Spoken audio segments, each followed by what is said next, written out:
jaryan ala asasi taqsimihim ad-dunya ala darain. Jadi jumhurul fuqaha baik dari Sunni maupun Syiah menyatakan bahwa pada dasarnya relasi muslim dengan non muslim itu adalah peperangan, perdamaian. Nah, ini nanti gimana fikih siasah itu? Itu pas pada nanti fikih siasah dulu. Tetapi ini berubah normanya.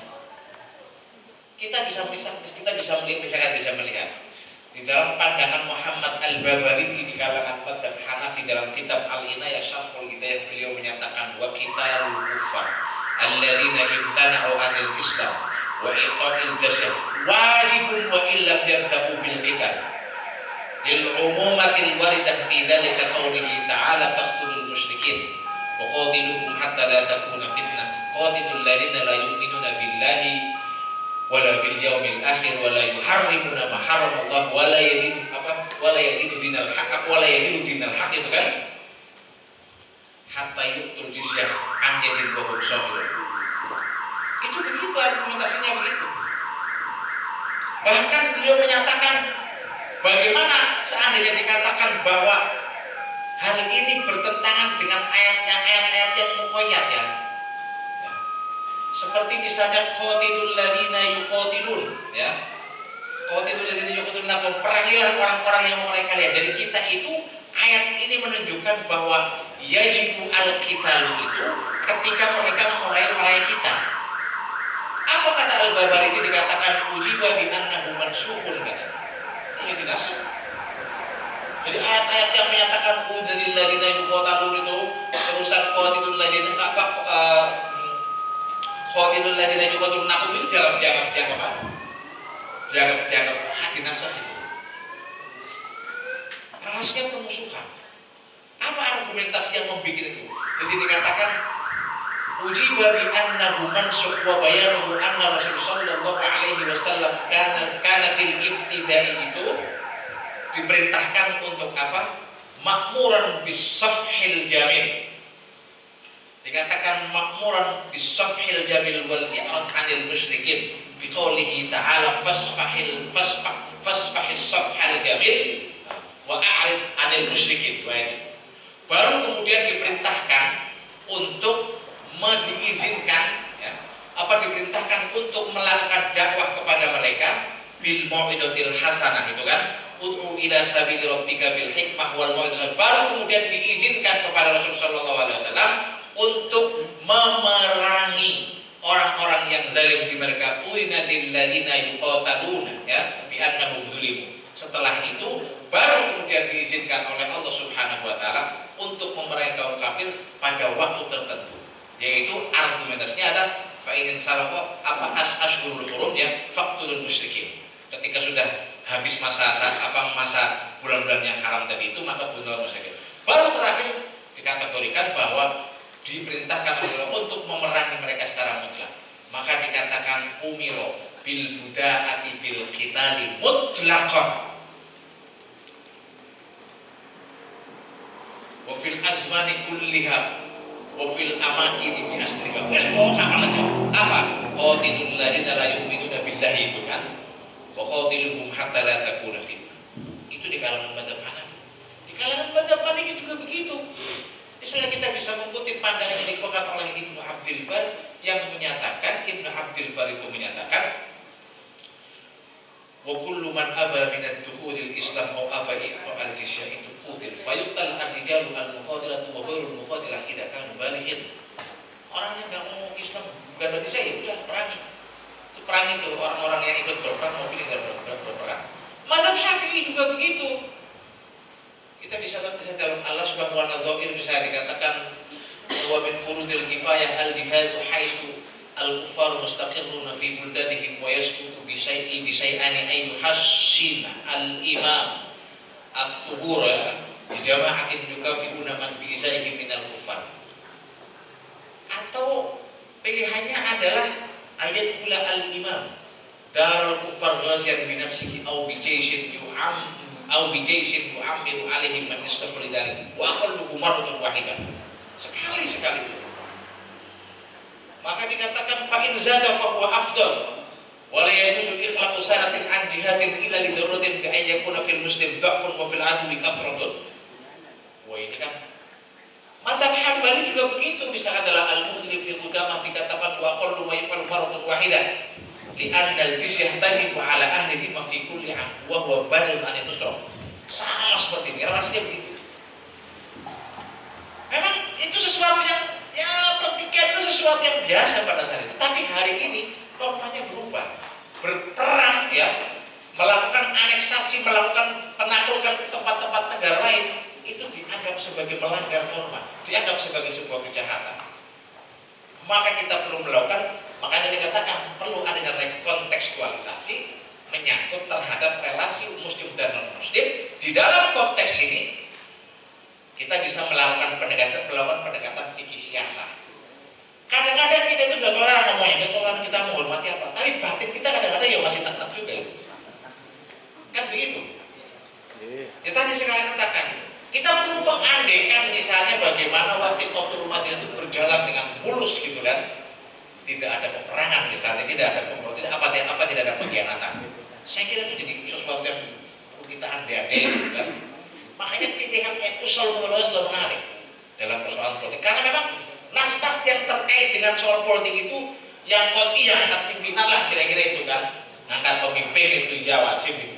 Soal kemudian bentuk negaranya, bentuk apa itu adalah kesepakatan, kan begitu, kesepakatan. Dan kita misalnya punya kesepakatan, nah, kalau itu sudah menjadi kesepakatan, maka tanggung jawab kita adalah bagaimana mempertahankan apa yang sudah ada tersebut. Nah, kita itu sebenarnya bersyukur Indonesia bisa menjadi sesuatu yang menarik menurut saya dibanding misalnya dengan negara-negara lain. Belum lama ini waktu saya ke Sudan itu ada demo kayak, demonya teratur, Senin, Jumat atau Sabtu, teratur 2 kali pokoknya. Tanahnya subur Sudan, karena Sudan itu ada sungai Nil. Jadi pertemuan Nil, 2 Nil, yaitu Nil yang biru dan Nil yang putih itu sudah di Khartoum. Tapi di sana pertaniannya nggak maju. Karena konflik antar suku. Kita itu begitu kita mengakui sebuah negara bangsa sudah nggak ada persoalan ini suku mana, suku Jawa, suku apa, sudah selesai. Dan memang ajaran Islam itu sendiri, dalam Islam itu sendiri soal kesukuan nggak terlalu dipentingkan kan? Nggak ada itu orang itu. Terlalu suku itu nggak terlalu nggak terlalu di dalam tradisi Islam itu, ajaran Islam itu sudahlah perbedaannya itu semuanya sama sebagai makhluk Allah kan kira-kira itu. Soal suku itu nggak terlalu ya diabaikan lah dalam soal konteks masyarakat, diabaikan. Yang menjadi ya pola yang baik itu akan kita hormati itu kan. Makanya di dalam Al-Quran dikatakan la yanhakumullahu 'anil ladzina lam yuqatilukum wa la yukhrijukum min diyarikum an tabarruhum wa tuqsitu ilaihim. Jadi Allah tidak melarang ya kalian untuk berbuat adil dan berbuat kebajikan kepada orang-orang yang tidak memerangi kalian, tidak dan mengusir dari kampung halaman. Itu banyak cerita contoh-contohnya. Misalnya kita bisa melihat seorang wazir yang Nasrani ya, yang diangkat oleh Al-Mu'ayyid Billah, namanya Abdul bin Sa'id Ibnu Farhun. Misalnya mengutip satu riwayat cerita tentang sosok ini di dalam kitab Ad-Dibajul Madhab fi Ma'rifati A'yani Ulama'il Madhab itu. Jadi Ibnu Farhun itu datang kepada Qadhi Ismail untuk berkunjung, kemudian Qadhi Ismail itu menyambutnya. Dakhala Abdun bin Sa'id wa kana Nasraniyan katanya. Faqama wa rahhaba lahu, Qadhi Ismail itu. Tapi ketika Qadhi Ismail memberikan sambutannya, berikan penghormatan kepada Abdul bin Zaid, orang-orang di sekeliling Qadhi Ismail itu agak itulah faraba ingkar syuhud wa man hadaru, agak enggak senang ya dengan apa yang dilakukan oleh Qadhi Ismail. Setelah Abdul bin Zaid itu izin mau pulang, setelah pulang itu kan apa kata Qadhi Ismail? Araftu ingkarakum, aku tahu kalian enggak suka dengan apa yang saya lakukan. Tetapi ingat, waqad qala Allah Subhanahu wa taala, la yanhakumullahu 'anil ladzina lam yuqatilukum al-ayat.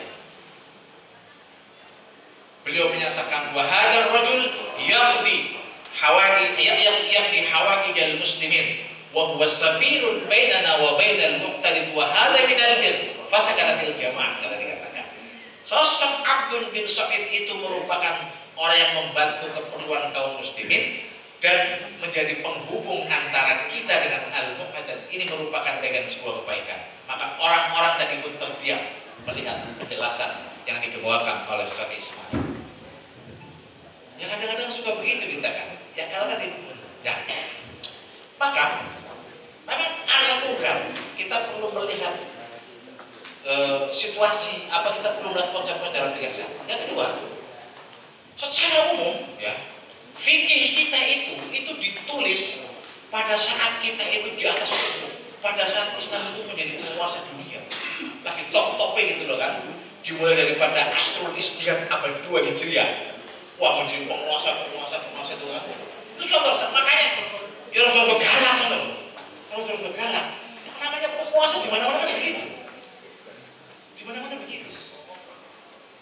Satu, catatan saya yang saya ingin memberi tanggapan dari para misalnya begini, nilai-nilai Islam seperti kesetaraan, kemerdekaan, hurriyatul aqidah ya, al-musawah, al-adalah itu ya, yang intinya adalah pemenuhan 5 hak al-hukul khamsah itu kan, hak apa itu hak beragama itu kan, atau istilahnya hifdzuddin, hifdzun nafas, hifdzul akal, hifdzul irad ya, nasal atau hadan dan hifdzul mal itu kan, itu keadilan di situ itu sesuatu yang menurut saya nilai umum yang disepakati oleh kaum muslimin wal muslimat wal mukminin wal mukminat al ahya wal amwat, bahkan sampai ke muslim itu juga mengakui itu kan, itu mengakui.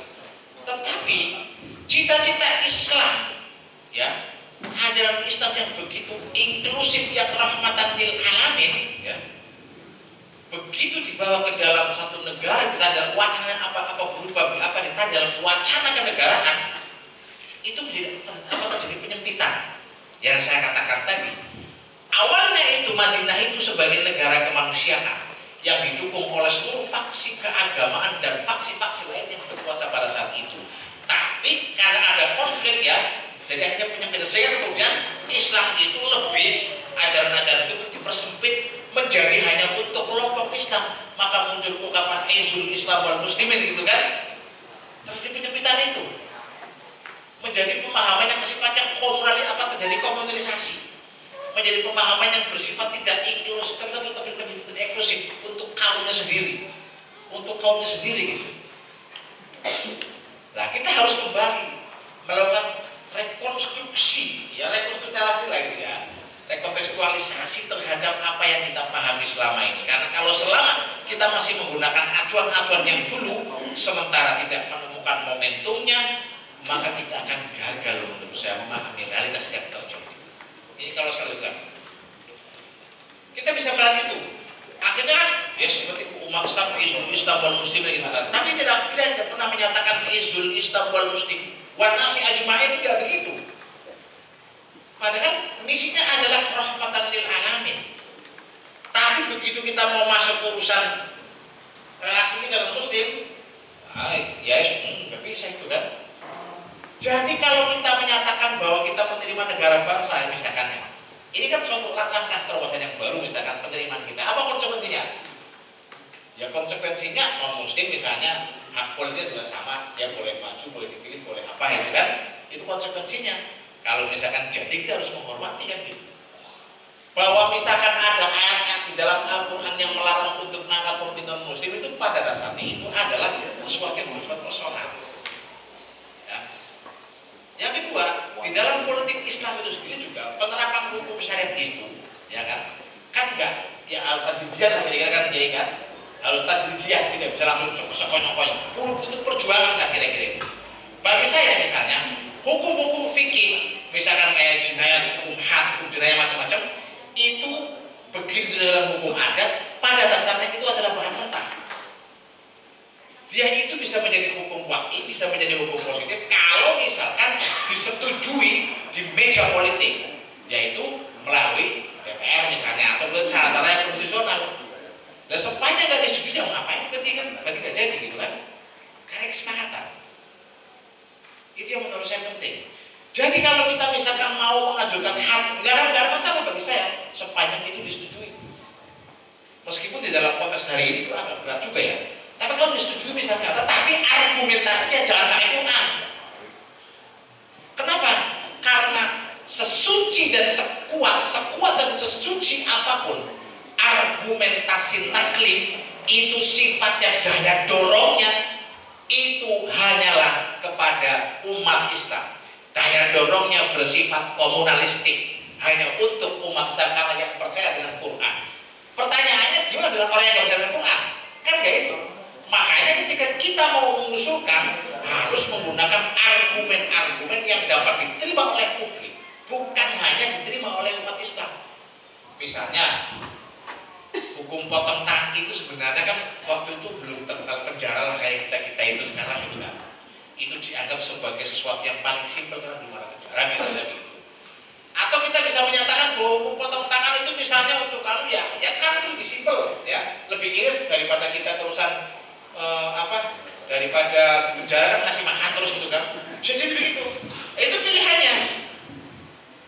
Dan dia juga nggak terburu-buru, jangan langsung mengecap. Kalau nggak mengecap urusan berarti negara kafir, jangan begitu.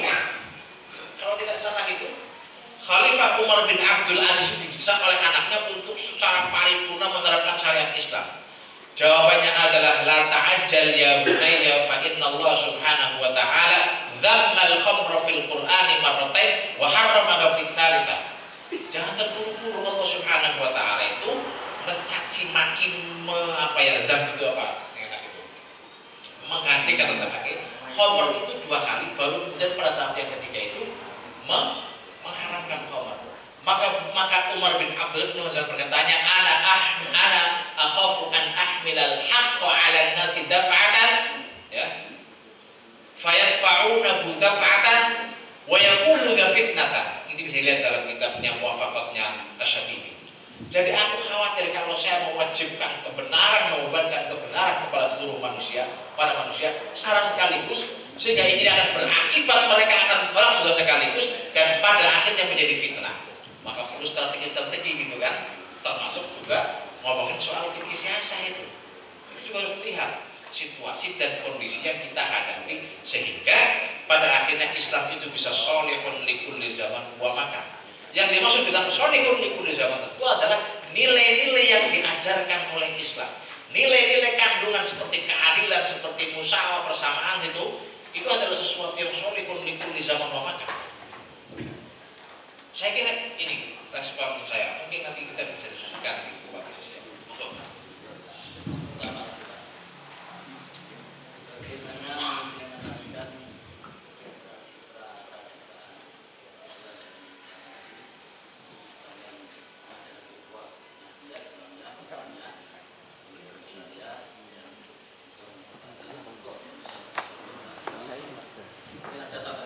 Oke.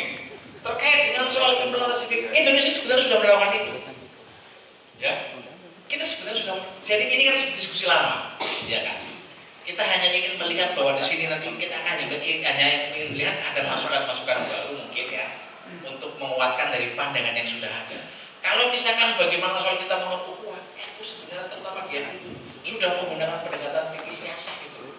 Sebenarnya gitu. Kita toleran terhadap yang lain. Tapi kita juga amar ma'ruf mungkar kan, bukan cuma toleransi pada saat tertentu, kan juga harus angkat senjata. Ini dilakukan misalnya resolusi jihad, kan begitu. Ya kita punya tasamu, punya macam-macam, tapi pada saat tertentu kita juga sangat membenci kezaliman. Itu saya kira melakukan mengimplementasikan fikih siasah. Artinya nilai-nilai fikih siasah sebenarnya sudah terjadi di dalam masyarakat Indonesia di mana mayoritas adalah Nahdiyin. Kita bahkan pada saat kita juga melakukan kritik ya terhadap negara, misalnya ketika soal pajak itu pada Munas di Kempek kalau nggak salah, Kiai beliau ikut juga di sana itu. Coba ya, kalau saya di Modu ya, itu bagian-bagian daripada mengimplementasikan nilai-nilai fikih siasah dalam Islam, karena lagi-lagi soal bicaranya adalah acuannya adalah masalah. Ada lagi.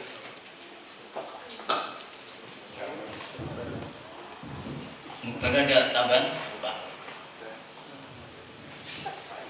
Ini ada tambahan tapi mohon maaf ya Pak Mahfud. mungkin pikiran kita berbeda.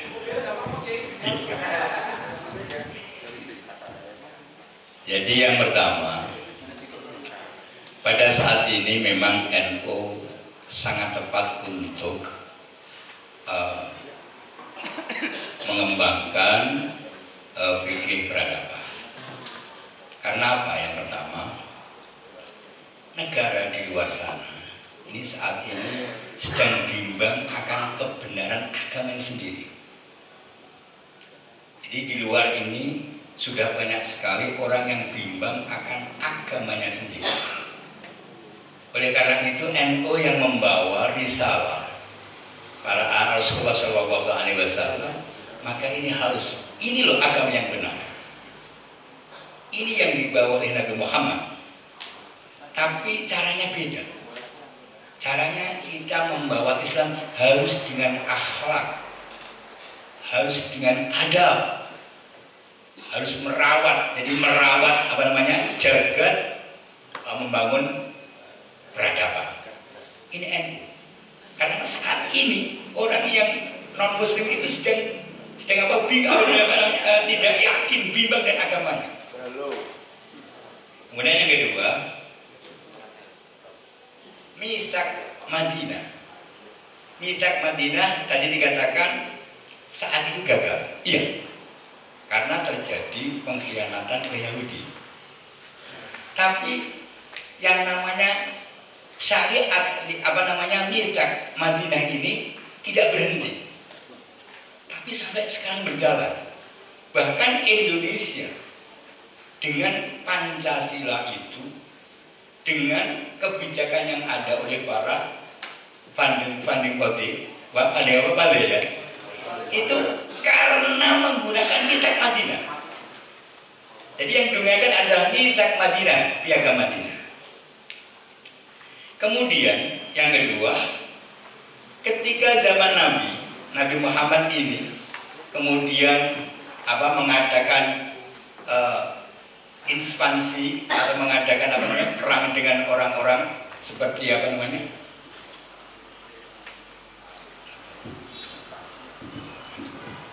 nyuwun para pesan gede niki ada yang mau mengeluarkan mobil tapi terhalang mobil Xenia hitam dengan plat nomor H8535. Mohon untuk bisa digeser plat sebentar. Kita lanjutkan ya.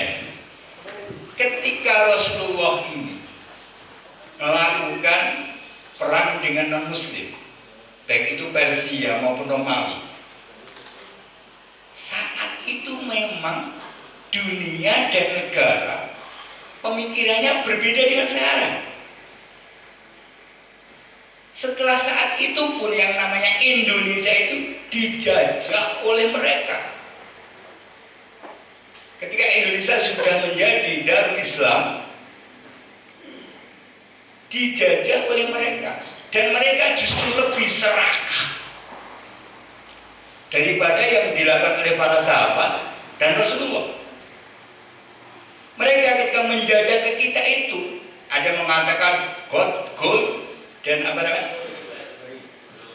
glory, begitu. Jadi God, gold, glory. Tidak hanya dia akan mengembangkan agama, tapi mereka akan mengeruk kekayaan juga, terus seperti itu, dan dia akan menguasai juga. Kalau Islam tidak, Islam ketika menyerang ke sana ini mengajak untuk beragama, menyelamatkan dia dari neraka, terus seperti itu. Maka ketika mereka sudah mau berislam, aman damai. Kalau dia kalah menjadi zimmi, seperti itu tadi yang dikatakan, ketika menjadi zimmi, kalau mereka mau bawa jizyah, aman juga. Dan dalam Islam tidak boleh merusak tempat ibadah, tidak boleh memerangi orang yang lemah dan sebagainya. Ini Islam. Artinya saat itu ketika yang sini menjajah sana. Islam ketika mengajak Islam ini lebih menyelamatkan dia daripada mereka yang non muslim ketika menjajah. Nah ini. Maka tetap terbaik Islam. Karena Islam di sini adalah mengajak untuk beriman. Kemudian di Indonesia, di Indonesia kenapa? Yang diambil oleh para ulama adalah Syafi'i, mazhab Syafi'iyah. Karena yang paling tepat begitu. Coba kita lihat, NU itu kalau tidak mengikuti mazhab Syafi'i, nyolati orang yang tidak sholat tidak mau. Tapi karena NU mengikuti mazhab Syafi'i, seperti itu, maka tetap. Yang penting ngomongin sholat, gak ketok mengucapkan kalimat yang keluar dari Islam, maka disolati. Ini Nahdlatul Ulama. Kemudian untuk saat Syafi'i itu di dalam masalah perang yang tadi dikatakan merupakan amar ma'ruf nahi munkar yang itu fardhu kifayah, tetap menggunakan aturan harus dikomando oleh imam. Jadi tidak boleh kita menyerang perorangan, tidak boleh. Seperti itu. Tapi harus menunggu komando dari imam. Ini. Selama imam tidak komando, ya tidak ada. Karena imam ini lebih tahu secara siasahnya bagaimana, harus bagaimana, seperti itu. Bahkan sampai menurut bahasa ini, satu desa itu kok terjadi 2 Jumatan itu tanpa dapat izin dari al-imam, nggak jadi Jumatannya. Ini fikih Syafi'i. Loh. Jadi kalau sampai terjadi 2 Jumatan, itu pasti ada persoalan antara satu dan dia. Apakah itu urusan politik, apa itu urusan apa? Kemudian terjadi perpecahan Jumatan. Itu fikih Syafi'i mengatakan taat di Jumat harus diizinkan imam, harus. Tanpa ini tidak jadi. Jadi kalau yang demo-demo di jalan-jalan seperti itu waktu itu Jumatan, ada yang mengatakan tidak jadi itu. Jika Jumatannya tidak dapat izin dari imam. Nah ini. Kemudian saat ini berjadi dulu. Indonesia akan menyerang Malaysia, menyerang Singapura, menyerang negara lain, tidak bisa. Maka ketika tidak bisa ke sana saja tidak bisa, siapa yang akan dituduh sebagai penjajah perang? Maka Mitsaq Madinah saat ini sangat tepat untuk diterapkan. Mitsaq Madinah saat ini sangat tepat. Kita menyampaikan peradaban kita, akhlak kita sebagai muslim, rahmatan lil alamin. Kita kita hidup berdampingan dengan non muslim berdasarkan Mitsaq Madinah, malah bagus. Nyuwun sewu nggih. Pernah suatu hari Sayyidina Ali itu posisi tidak punya uang sama sekali. Tidak punya uang. Sampai akhirnya Sayyidina Ali itu menemukan uang di jalan. Menemukan uang di jalan boleh dipakai belanja untuk beli tepung di tokonya orang Yahudi. Orang Yahudi bertanya, kamu menantunya Muhammad yang ngaku nabi itu ya? Kamu menantunya Muhammad yang ngaku nabi itu ya? Iya, saya menantunya. Sudah, tepung bawa, tidak usah bayar. Tepung bawa, tidak usah bayar. Ini. Yang kedua, yang namanya sahabat Asma putrinya Sayyidina Abu Bakar, sampai dia bertetangga dengan orang Yahudi seperti itu, dia sampai membawa api, dibawa ke rumahnya, tidak ditawani ya kan, kemudian tengah jalan dimatikan apinya, minta lagi minta api baru begitu sampai tengah jalan dimatikan, minta lagi dimatikan. Karena apa? Karena Asma sedang kelaparan. Sementara tetangganya Yahudi sedang masak daging yang enak. Entah karena apa, entah karena sebab apa, suaminya datang. Ketika suaminya datang disuguhi makanan oleh istrinya, dia bilang, apakah tadi ada orang Islam yang minta api di sini? Iya. Saya tidak akan makan masakanmu sebelum orang Islam kamu kasih makan. Akhirnya dikasihlah daging itu. Sayyidina Ali dengan Sayyidina Hasan dan Husain. Sayyidina Ali sahabat termasuk sahabat yang miskin. Ketika Sayyidina Hasan melihat di rumah tidak ada makanan, maka Sayyidina Hasan dan Husain ini diajak ke afkiran kormanya orang Yahudi. Jadi korma yang diafkir di Guam itu yang masih layak dimakan diambil oleh Sayyidina Ali untuk dimakan putra-putranya Sayyidina Hasan dan Husain. Artinya dalam hal hubungan hubungan bertetangga ini